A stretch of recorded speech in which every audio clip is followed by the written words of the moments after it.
사랑하는 여러분, 오늘은 너희보다 먼저 가시는 너희의 하나님이라는 제목으로 하나님 말씀을 증거하고자 합니다. 새해 한 주를 보내고 오늘 우리가 또 주일날 하나님 가장 기뻐하시는 예배자로 만났습니다. 우리들 가운데 대부분은 새해를 맞는 기쁨과 감격 속에서 여전히 오늘을 살아가고 있을 것입니다. 여기에서 여러분들 모두에게 한 가지 질문을 제기하고자 합니다. 전 세계 거의 모든 사람들이 왜 새해를 기뻐하는 것이라고 여러분들 생각하십니까? 여러분들 새해 되면 뭔가 소망과 희망으로 인하여서 기쁨이 그리고 여러분들 기분조차도 달라지는 것을 잘 아실 것입니다. 왜 그렇습니까? 왜 해마다 이맘때가 되면 거의 모든 사람들이 새해를 기뻐하는지 단 한 번이라도 그 이유를 진지하게 생각해 보신 적은 있으신지요? 매일 기쁨과 감격 속에서 맞았던 새해가 진정으로 새해였던 적이 단 한 번이라도 있었습니까? 전도서 1장 9절에서 10절은 이렇게 우리에게 증언하고 있습니다. 이미 있었던 것이 후에 다시 있겠고 이미 한 일을 후에 다시 할지라. 해 아래는 새 것이 없나니 무엇을 가리켜 이르기를 이것이 새 것이라 할 것이 있으랴. 우리가 있기 오래전 세대들에게도 이미 있었느니라. 여러분, 새해가 되었다고 해서 우리 주변 사람들이 모두가 새 사람들로 바뀌고 우리가 지금까지와는 전혀 다른 새 일을 행하면서 지난 한 주간을 살아오셨습니까? 아마도 그렇지 않지 않을까 싶습니다. 사실 말만 새해일 뿐 우리는 지금까지 관계를 해온 사람들 속에서 작년에 해왔던 일들을 그대로 반복적으로 행하고 있을 것입니다. 해 아래 새 것이 있습니까? 이 세상에 사람들이 말하는 그 새해라는 것은 사실은 새로운 시간으로서 우리에게 큰 의미가 있다라고 생각하지는 않습니다. 오늘 말씀을 읽어드렸던 전도서의 말씀처럼 이미 오래전 세대들로부터 많은 사람들이 다 알고 있음에도 불구하고 해마다 이맘때만 되면 그저 달력의 교체를 두고 사람들은 엄청난 변화의 새해가 도래되는 것처럼 우리 모두 스스로 착각하거나 또 속으면서 살아가고 있지는 않습니까? 새로운 한 해를 다시금 맞으면 그만큼 우리의 수명 또한 짧아지는 것이 진리 아니겠습니까? 우리가 또다시 새해를 맞았다라는 것은 어쩌면 앞으로 살아갈 날이 한 해가 이제 줄어들고 있구나라는 그런 생각에 이것은 단순히 아쉬워할 일이지 기뻐할 일만은 아니라는 것입니다.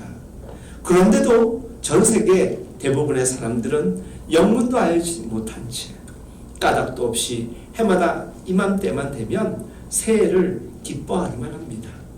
그래서 그 기쁨은 매해 그랬던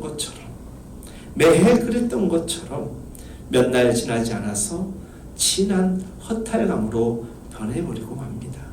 새해의 그 기대와 소망, 그 기분이 여러분들 한 달 이상 간 적 있습니까? 2달 이상, 심지어 1년 내내 새해라는 그 단어가 주는 소망과 기쁨으로 인하여서 벅찼던 적이 과연 있으셨습니까? 사랑하는 여러분, 새해가 진정한 의미에서 새해일 수 있는 경우는 단 한 경우밖에 없습니다. 그것은 바로 하나님과의 우리 관계가 바른 관계 속에서 새해를 맞는 것입니다. 새 것이라는 것은 분수처럼 땅에서 솟아오르거나 바람처럼 옆에서 우리에게 불어오는 것이 아닙니다. 새 것은 참된 것이고 참된 것은 오직 위로부터 만물을 새롭게 하시는 우리 하나님으로부터만 주어지는 것이지요. 따라서 하나님과 바른 관계를 맺고 사는 사람에게만 달력의 교체는 하나님에 의해서 하나님의 방법에 의해서 진정한 새해, 진정한 새날, 진정한 시간으로 빚어질 것입니다.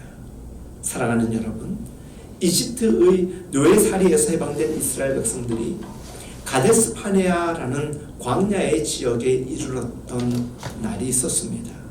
이제 가데스 바네아만 넘어서면 그 너머에 하나님께서 약속하신 언약의 땅 가나안이 펼쳐져 있었기에 가데스 바네아는 가나안 땅으로 가는 가장 중요하고 가장 마지막 순간의 길목이라고 우리는 생각하고 있습니다.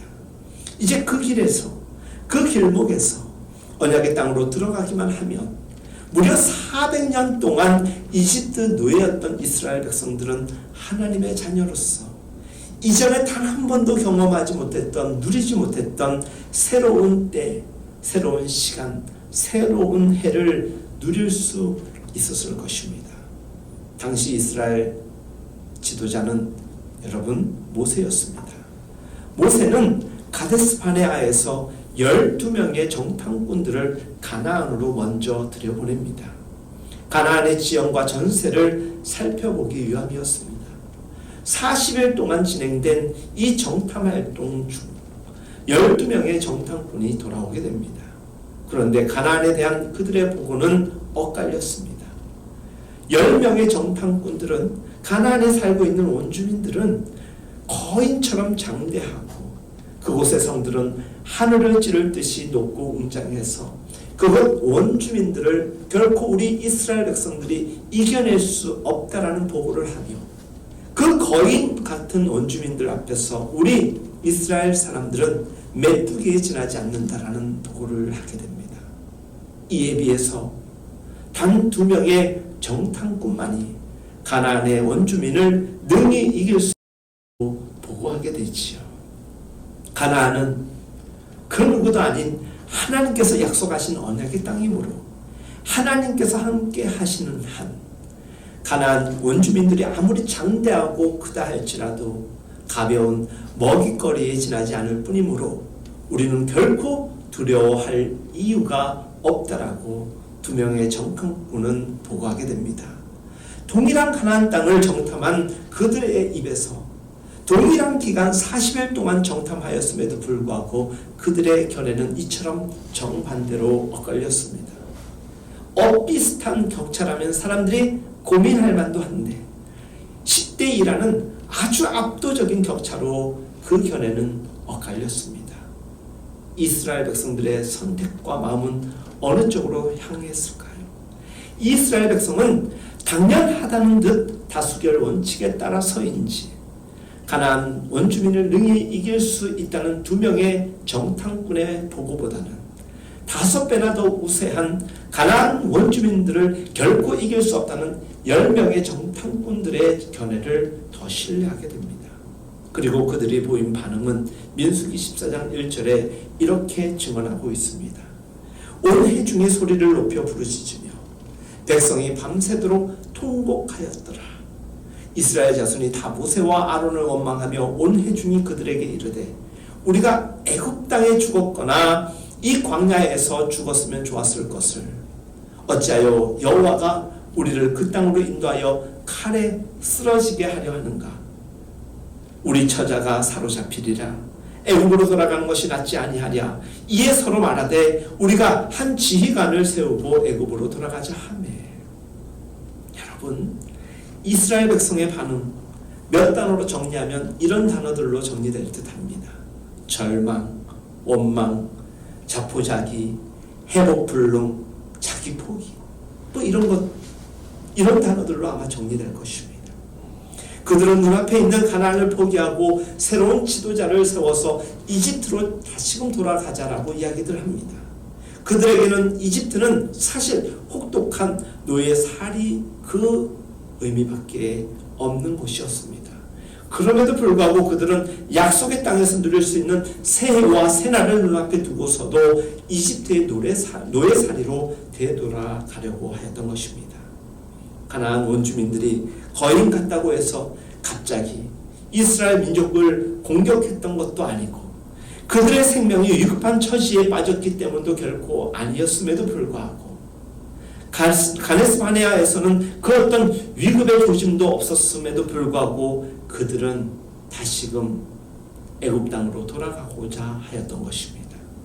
단지 이스라엘 백성 스스로 거인 같은 가나안 원주민들 앞에서 자신들은 메뚜기에 지나지 않아서 결코 이길 수 없다는 열정탐꾼들의 말을 믿고 지레 겁을 먹었기 때문입니다. 그 결과 그들은 가나안을 목전에 두고 있었음에도 불구하고 가데스 바네아까지 갔다가도 가나안으로 들어가기까지는 무려 40년이라는 시간을 광야에서 방황하며 광야에서 결국은 모조리 죽게 되었습니다. 그들은 하나님의 인도하심으로 가나안의 길목인 가데스 바네아까지는 진출했지만 정작 그들의 중심에 하나님을 향한 신뢰가 없었기에 끝까지 하나님을 바라보지 않았기 때문에 그들의 마음속에 더 정확히 엄밀히 얘기하면 하나님을 향한 믿음이 없었기 때문에 그들은 하나님을 포기하였고 가나안 땅을 포기하였던 것입니다. 하나님을 불신했던 출애굽 1세대들, 하나님께서 약속하신 언약의 땅에서 하나님께서 주시는 새 해, 새 날, 새 시간을 누릴 수 있었음에도 불구하고 그들은 전혀 그것을 누릴 수 없게 된 것입니다. 단 한 명도 그것을 누리지 못했습니다.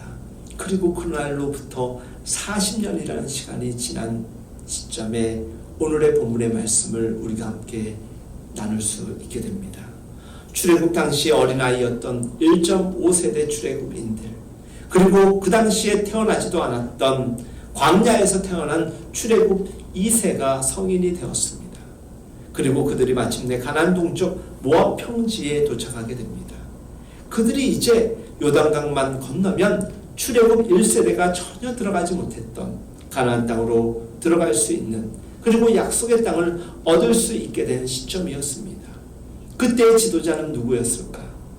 40년과 동일하게 모세였습니다. 모세는 자기 앞에 있었던 1.5세대, 2세대 출애굽인들을 향하여서 출애굽 1세대가 왜 가나안에 입성하지 못했는가에 대하여서 그 이유를 소상하게 설명해 줍니다. 출애굽 2세대도 가나안을 목전에 앞두고 있었기 때문에 출애굽 1세대가 범했던 것과 같은 잘못을 범치 않도록 해주기 위한 경고의 메시지와 같은 것입니다. 그때 모세가 40년 전에 출애굽 1세대에게 했던 말을 새 세대에게 일러준 내용이 바로 오늘 본문의 말씀입니다. 본문 28절은 이렇게 기록되고 있습니다. 우리가 어디로 가랴? 우리의 형제들이 우리를 낙심하게 하여 말하기를 그 백성은 우리보다 장대하며 그 성읍들은 크고 성곽은 하늘에 닿았으며 우리가 또 거기서 아낙 자손을 보았노라 하는도다 하기로 내가 너희에게 말하기를 그들을 무서워하지 말라 두려워하지 말라. 여러분, 거인 같은 가나안 원주민들 앞에서 자신들은 고작 메뚜기일 뿐이라는 열정탐꾼의 보고에 따라 지레 겁을 먹고 이집트의 노래살이로 돌아가려고 했던 이스라엘 백성들에게 40년 전에 먼저 이미 선포되었던 말씀은 누구도 무서워하지 말고 누구도 두려워하지 말라는 이야기였습니다. 그 말씀을 40년이 지난 지금 모압 땅 요단강을 목전에 둔 모세가 1.5세대, 2세대 출애굽인들에게 동일하게 전하고 있는 것입니다. 모세가 이스라엘 백성들에게 말한 대로 그 말씀의 이유는 분명한 이유가 있습니다. 30절입니다. 너희보다 먼저 가시는 너희 하나님 여호와께서 애굽에서 너희를 위하여 너희 목전에서 모든 일을 행하신 것 같이 이제도 너희를 위하여 싸우실 것이며, 모세는 분명하게 알고 있었습니다. 하나님께서 이스라엘 백성들의 곁에만 계시거나 이스라엘 백성들과 동행하기만 하는 분이 아니라 하나님께서는 언제나 이스라엘 백성보다 앞서 먼저 가시는 하나님이시라는 것입니다. 이스라엘 백성이 하나님보다 먼저 가나안 땅을 알았던 것 같습니까? 그들이 그래서 먼저 가나안 땅으로 가게 해달라고 하나님께 기도하였던 것입니까? 아닙니다. 하나님께서 그 땅을 먼저 예비하셨고 언약하셨고 그들에게 인도하셨고 그들을 그곳으로 진행시키고 계셨던 것입니다. 하나님께서는 일찍이 가나안 땅을 예비하셨고 알고 계셨던 것입니다. 그렇다면 하나님께서도 그 가나안 땅에 원주민들이 거인처럼 장대하고 그곳 성들이 하늘에 닿아 있다라고 이야기할 정도로 하늘을 찌를 듯 웅장하다는 사실을 그 열 정탐꾼뿐만이 아니라 하나님도 알고 계셨다라는 것입니다. 그럼에도 하나님께서 이스라엘 백성들로 하여금 가나안 땅으로 향하게 하신 것은 가나안 역시 하나님께서 창조하신 피조지이고 하나님의 장중에 있었다라는 것이죠. 하나님께서는 이스라엘 백성에 앞서서 이스라엘 백성보다 더 먼저 가시며 그들을 다 쓸어버리실 것이기 때문에 그들은 두려워할 이유가 없고 무서워할 이유가 없었던 것입니다. 그래서 모세가 그리 전한 것입니다. 본문 31절입니다. 광야에서도 너희가 당하였거니와 사람이 자기의 아들을 안는 것 같이 너희의 하나님 여호와께서 너희가 걸어온 길에서 너희를 안으사 이곳까지 이르게 하셨느니라 하나. 32절은 잠시 후에 보기로 하고 33절의 말씀은 이렇게 또 이어집니다. 그는 너희보다 먼저 그 길을 가시며 장막 칠 곳을 찾으시고 밤에는 불로 낮에는 구름으로 너희가 갈 길을 지시하신 자이시니라. 오늘 33절 말씀에 그는 너희보다 먼저 그 길을 가시며, 오늘 말씀의 제목이 무엇입니까? 너희보다 먼저 가시는 너희의 하나님, 우리보다 먼저 가셔서 우리보다 먼저 일하시고 예비하시고 준비하시는 너희 하나님, 우리의 하나님입니다. 오늘 성경에도 그와 같이 기록되어 있습니다. 이집트의 노예살이에서 해방된 이스라엘 백성이 광야를 거쳐서 가나안의 길목인 가데스바네아까지 이룰 수 있었던 것, 하나님께서 이스라엘 백성보다 먼저 가셔서 그들을 책임져 주시고자 했던 계획이 있었기 때문 아니겠습니까? 하나님께서는 이처럼 언제나 이스라엘 백성 앞에서 이스라엘 백성보다 먼저 가시며 이스라엘 백성들이 장막 칠 곳에서부터 낮에는 구름 기둥으로 밤에는 불 기둥으로 이스라엘 백성들이 가야 할 길까지 직접 지시해 주시고 인도해 주시는 하나님이셨습니다. 그러나 오늘 우리가 32절 말씀을 주목해 볼 필요가 있습니다. 32절은 이렇게 우리에게 전해주고 있습니다. 이 일에 너희가 너희의 여호와 하나님을 믿지 아니하였도다. 세 구절의 말씀을 요약하면 간단하게 이렇게 정리됩니다. 하나님께서 우리보다 먼저 가셔서 준비하시고 이루어 가실 것인데 너희가 믿음이 없었다라는 것입니다. 그러니 그들이 가데스바네아에서 가나안을 목전에 두고 들어갈 수 없었던 것은 결국 하나님이 먼저 가셨음에도 불구하고 하나님에 대한 믿음이 없었기 때문, 그것을 불신, 신뢰하지 못함이라고 우리는 표현할 수가 있겠지요. 가나안 땅의 원주민들이 아무리 창대하고 그곳 성들이 아무리 웅장할지라도 그들을 위해서 그들보다 먼저, 너희보다 먼저 가셔서 너희 하나님께서 일하시고 계심을 그들은 끝까지 신뢰하지 않았던 것입니다. 자신들보다 먼저 가시는 하나님을 믿지 못한 고로 그들은 언약의 땅인 가나안에서 하나님과 함께 누릴 수 있었던 은혜의 새날 그리고 새해를 영영 상실해 버리고야 말았습니다. 여기서 우리가 주목해야 할 것이 있습니다. 모세가 사용한 너희라는 표현입니다. 40년 전에 출애굽 1세대에게 표현하였던 그 말씀을 지금 조금은 바꾸어서 1.5세대, 2세대 출애굽인들에게 전할 법도 한데, 모세는 1세대 출애굽인들이 아닌 1.5세대, 2세대 출애굽인들에게도 동일하게 너희 부모들이 먼저 가시는 하나님을 믿지 않았다 라고 이야기했어야 됨에도 불구하고 너희가 믿지 않았다라고 이야기한 것은 무슨 의미를 그들에게 전하고자 하였던 것일까요?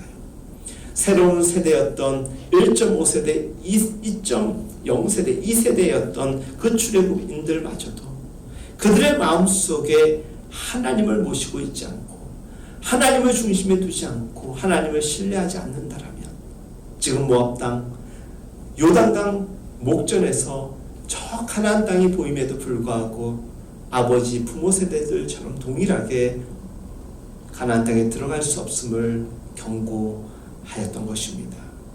그리고 언약의 땅에서 그동안 그들이 한 번도 누리지 못했던 그 영광을 보게 될지 너희가 선택하라라고 전하는 것입니다. 사랑하는 여러분, 결국 어떻게 되었습니까? 1.5세대 2세대 출애굽인들은 결국 요단강을 건너 가나안 땅을 밟게 됩니다. 그리고 그곳에서 하나님께서 계획하시고 준비하신 새로운 시대를 열어갈 수가 있었던 것입니다. 우리에게는 2023년이 시작되었습니다. 우리에게 2023년을 맞이하는 마음이라고 너무나도 피곤하고 너무나도 버거운 장애물들로 가득 찬 게 사실입니다. 마치 출애굽을 하던 이스라엘 백성들이 가나안의 거인 같은 원주민들과 하늘을 찌를 듯한 웅장한 성들이 장애물로 가로막혀 있었던 것과 같이 회복의 기미가 전혀 보이지 않는 경기 침체가 우리 앞에 놓여져 있습니다. 날로 심화되는 양극화 현상이 우리로 하여금 불편한 마음을 갖게 합니다. 끝이 보이지 않는 이념 대결과 지역 개혁, 계층 간 갈등, 그리고 직장이 되었던 우리의 삶의 터전이 되었던 사람들과의 반목과 여러 가지 아픔들로 인하여서 우리가 얼마나 힘들어하고 있습니까? 극도의 이기주의가 빚어내고 있는 공익과 법 질서의 실종이야말로 우리 시대를 더욱더 가혹하게 하고 있습니다. 3년이라는 시간이 다 되도록 코로나는 종식되지 않고 중국발 또 다른 바이러스 인자로 인하여서 우리에게는 심각한 불안함과 불확실성이 심화되고 있습니다. 이러한 참혹한 현실에도 불구하고 퇴보하고만 있는 정치 현실을 보면 더없이 2023년 이 나라 이 민족의 미래는 더없이 너무나도 희망 없이 느껴지는 것이 저뿐만이 아닌 우리 모두의 마음일 것입니다. 그렇다고 우리가 3400년 전 가데스 바네아의 이스라엘 백성들처럼 지레 겁을 먹고 하나님보다 자신을 더 신봉하는 노예가 되겠다라고 생각하며 이전 것을 생각하며 오늘을 포기한다라면, 미래로 발걸음을 내딛지 않는다라면 2023년은 새해가 아닌 묵은 해가 될 것입니다.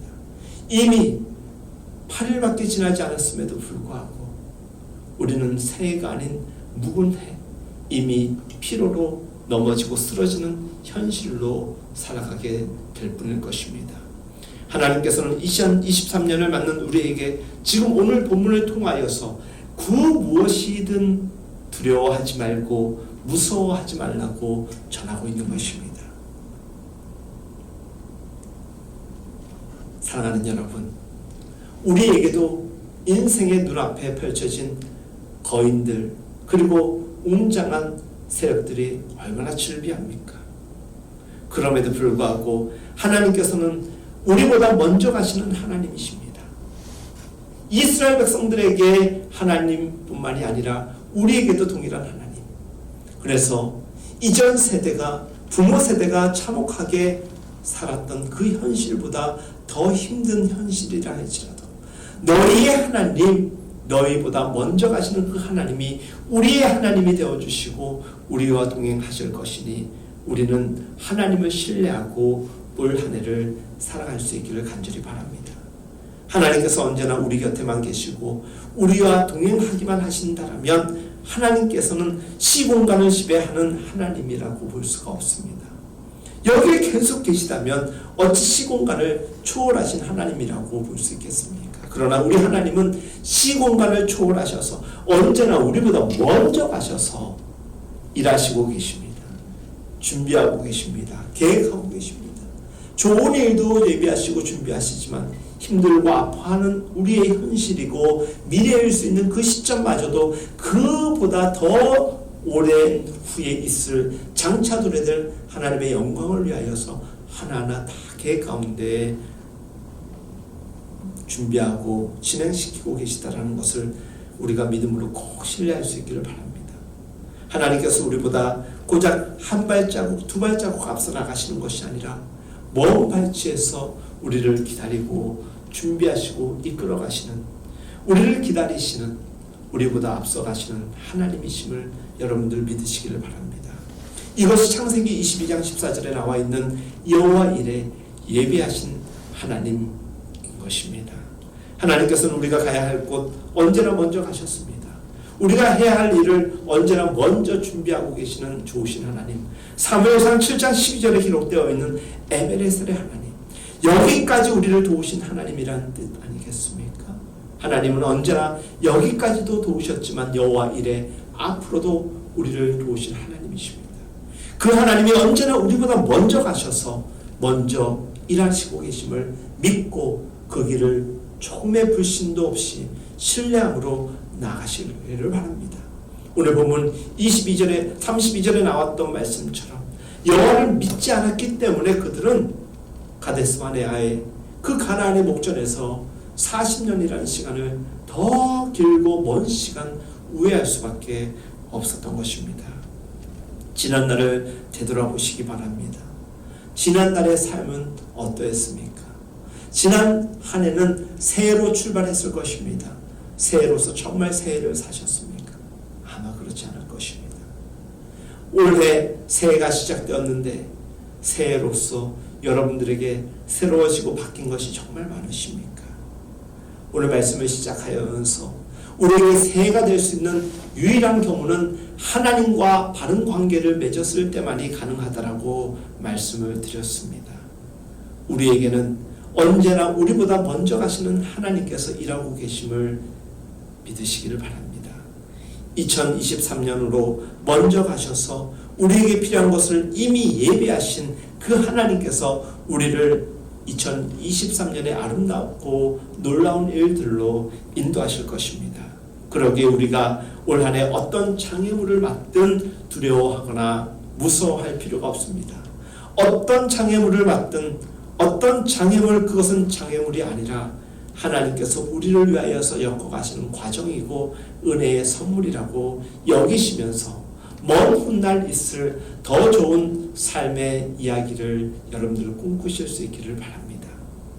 사랑하는 여러분, 어떤 상황을 받든 1년 12달 365일 우리를 위해 우리보다 언제나 먼저 가시는 그 하나님을 따라 쫓아갈 수 있는 우리가 되기를 바랍니다. 우리가 맞이하는 2023년은 우리보다 먼저 가시는 하나님으로 인하여서 진정한 새해로 열려질 것이고 언제 어디서나 두 발을 딛고 서 있는 언약의 땅이 될 것입니다. 우리가 먼저 가시는 하나님에 의해 새로워지는 것만큼 암울한 이 세상도 반드시 새로워질 것입니다. 하나님과 함께 언제나 우리보다 먼저 가시는 그 하나님께서 우리의 하나님이심을 신뢰하며 살아가는 복된 2023년 한 해가 될 수 있기를 예수님의 이름으로 축복하며 기도를 드립니다.